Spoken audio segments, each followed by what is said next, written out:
All right, everybody. We are doing a special bonus for our readers. Today I'm talking to Ian Doris, who works at the Flow Research Collective with Stephen Kotler, who most of you have heard on the podcast.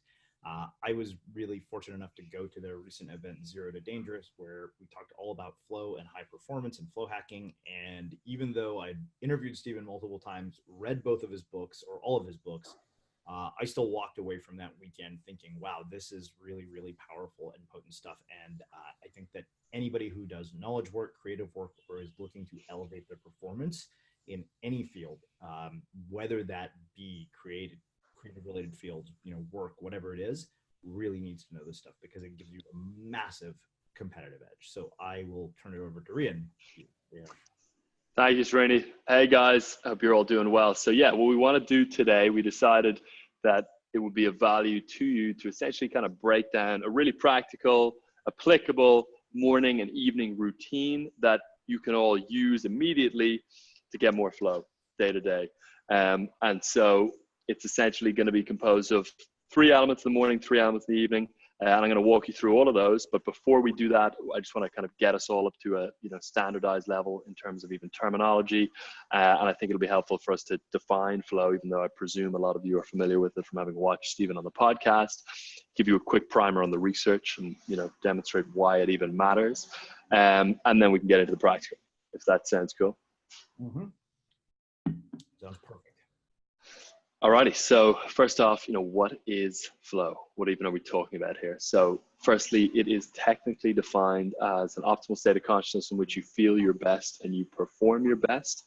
And the synonyms for flow are endless, so you often hear about it referred to as being in the zone. Jazz musicians refer to it as being in the pocket. People talk about it as, getting into the groove at work, but it's essentially just that state of hyper focus where you are totally locked in and firing on all cylinders. And from a more subjective kind of qualitative perspective, the state feels like you are totally and utterly immersed in what you're doing. Action and attention merge. You get a sort of sense of selflessness where you're kind of nagging inner critic, your inner dialogue goes offline, and everything else around you, the whole world besides you and exactly what you're doing kind of disappears. And time also dilates. And this is a really common characteristic that people refer to a lot because it's such a sort of distinctive and interesting experience. So oftentimes time speeds up, which is usually what happens in this sort of flow that we're going to be talking about today, which is more knowledge work or cognitive related. But sometimes it also slows down, and that generally happens in more sort of embodied or physically induced flow states.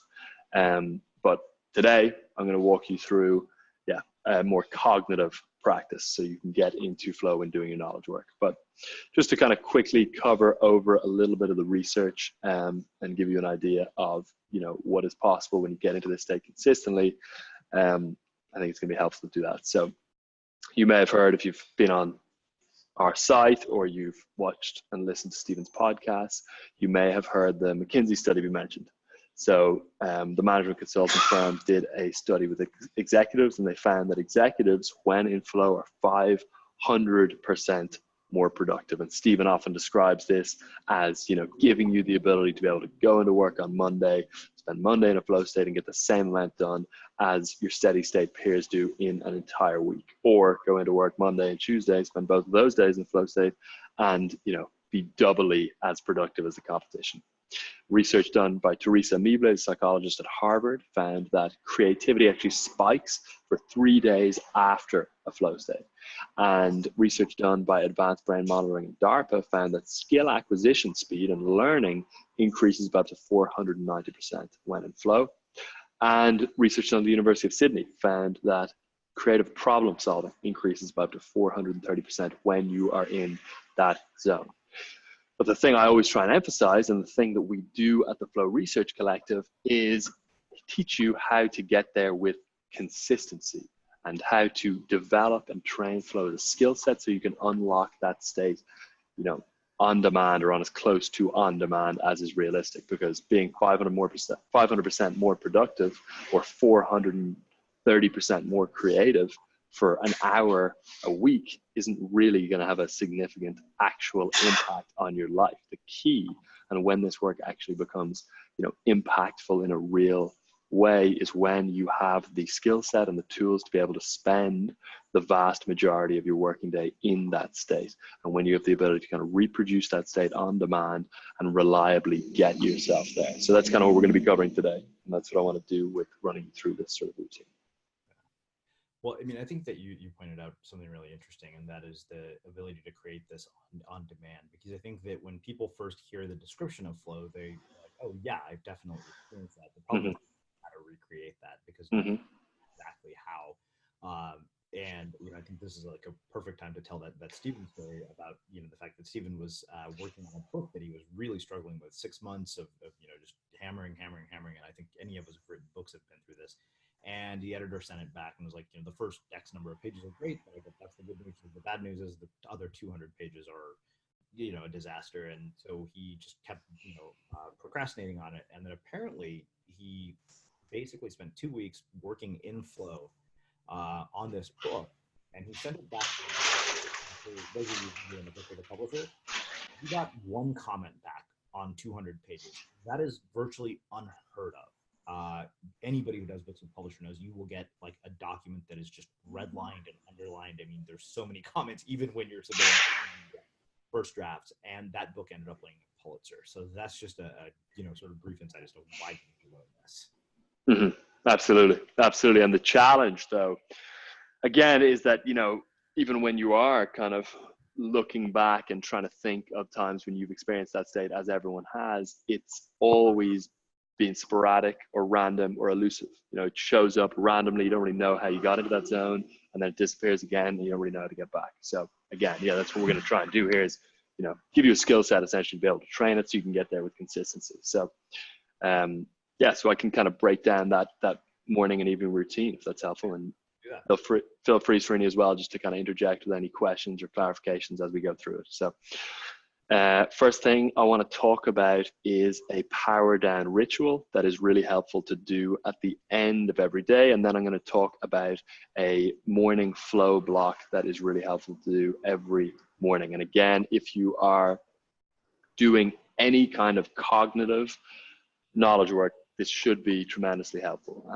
And first thing, before even jumping into the specifics, that I want to emphasize is this routine is sort of an example of, one of those things that are sort of, simple, but not easy. It's kind of semi straightforward, but not a lot of people at all. In fact, a kind of tiny minority of people actually do this kind of thing. So if you actually do it, you will get the results, and do not discard it because of the simplicity within it. But step one in your power down ritual, which is to do at the end of every workday. So if you finish work at 5 p.m., you want to probably do this from 4:30 to 5, or whenever it is that your last 30 minutes of work are. So step one is prioritization. And essentially all we are doing here is we're identifying the tasks that if you do the next day, you will actually progress. So it is the most key, important, not urgent, but important tasks that if you accomplish, you will actually move forward. You're going to actually gain traction and advance towards your biggest, boldest objectives or, highest priority goals. So that's the first thing, is we are literally just going to identify what those kind of unlocking high priority tasks are, and we're going to jot them down. Super, super, super simple. And it should be 1 to 3 tasks. So now that you've identified kind of your highest priority tasks, you want to jot them down. And let me go ahead. I think that this is something, I learned this from writer Carol, who wrote a book called The Bullet Journal. And I think this is a really good filter for how to choose this, right? Because when you talk about prioritization, but most people are like, oh, how do I decide? Like, there's so many potential things that I could do. And I really, this is always one of those filters that every morning when I do this, or every evening when I do this, I'm like, is this vital? Is this necessary? And what would happen if I didn't do this? 3 questions every time you look at an item on your list that you should ask yourself. Got to give credit where credit is due for that, because that's not mine. No, I love that. And that's the other point as well, is, ideally you don't have to do it at all, so the third thing you're asking there is really great as well, I think. But I think the funny thing is, people are like, how do I get it down to 3? The moment you ask what would happen if I didn't do this, you suddenly find, oh, nothing, Right. Exactly. Yeah. Exactly. So that's key. And your kind of 3-question sequence is really helpful as well to actually, determine what those MITs or, highest priority tasks are. So that's step 1 in your Power Down ritual. Step 2 is to define clear goals. And so this is one of Flow's triggers. So Flow, there's a number of triggers or preconditions that need to be in place in order for you to be able to actually get into a flow state in the first place. And clear goals is one of those triggers. And here we're going to leverage clear goals. And clear goals is a psychological trigger. It's pretty straightforward. It is literally just knowing exactly what you are doing as you are doing it.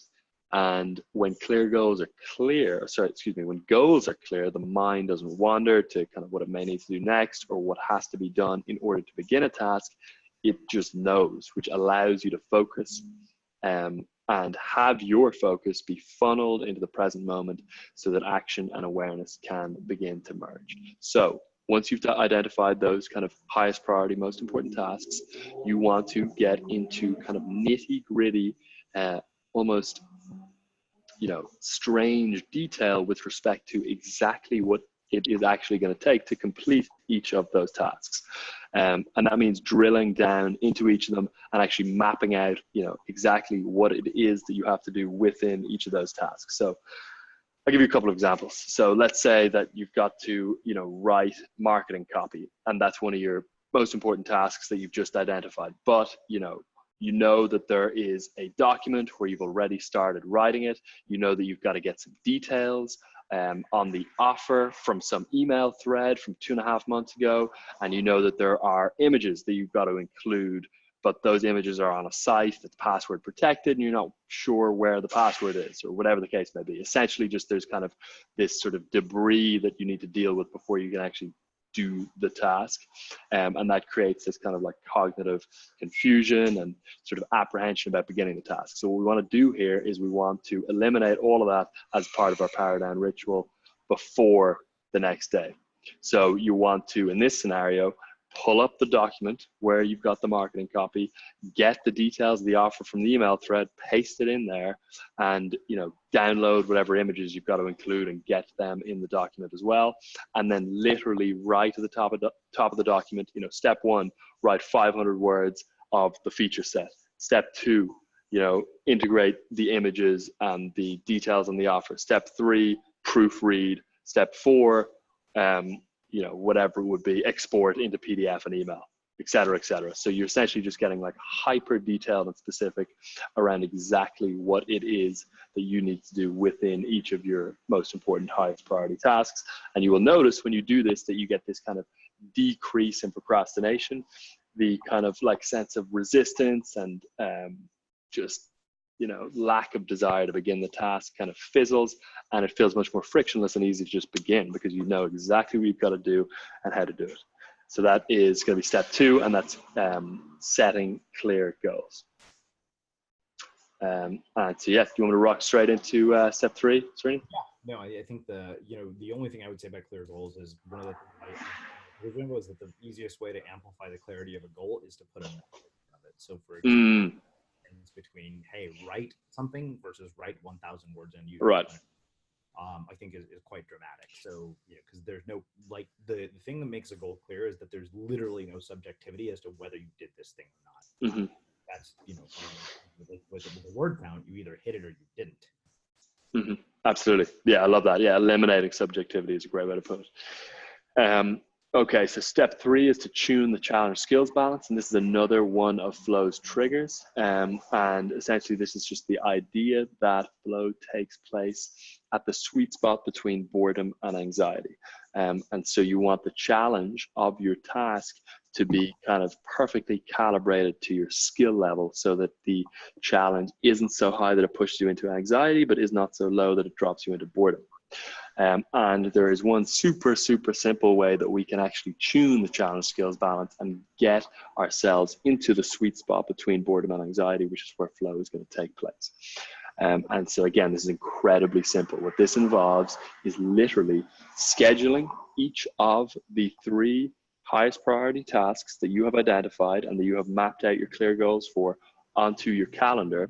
And then if, on the basis of your own estimation, the task is highly challenging and you've got a sense that, it's going to kind of provoke anxiety and be, very demanding, then you want to block out more time than you think you will need on your calendar to be able to do it.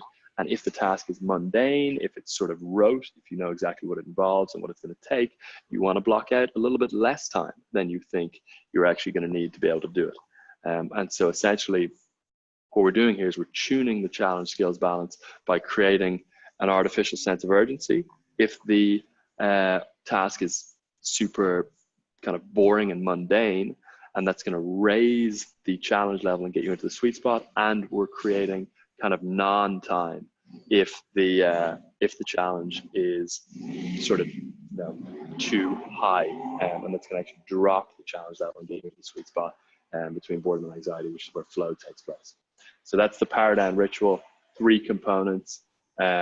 Just to recap, it's prioritization, defining your highest priority tasks. It is number 2, defining clear goals, and number 3 is tuning the challenge skills balance. So that's the first part of hacking flow for knowledge work, is the Paradigm Ritual. Yeah. Fantastic. So just for people who are watching, I can tell you I followed this process to the T throughout writing multiple books. It's essential to how I produce the podcast and the volume of work that I do. I can't imagine my life without this. And I know you guys have a course, and you'll even see that I gave. So I was extremely familiar with Stephen's work.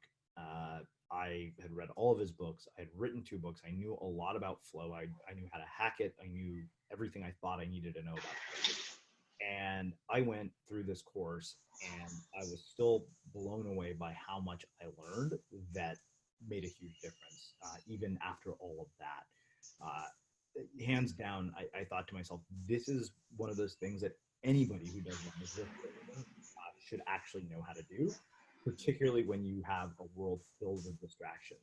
If you are struggling with sources of distraction, this actually is one of those tools that in a lot of ways is almost designed for the ADD personality, because of the fact that it allows you to get insane amounts of things done in these intense bursts of working.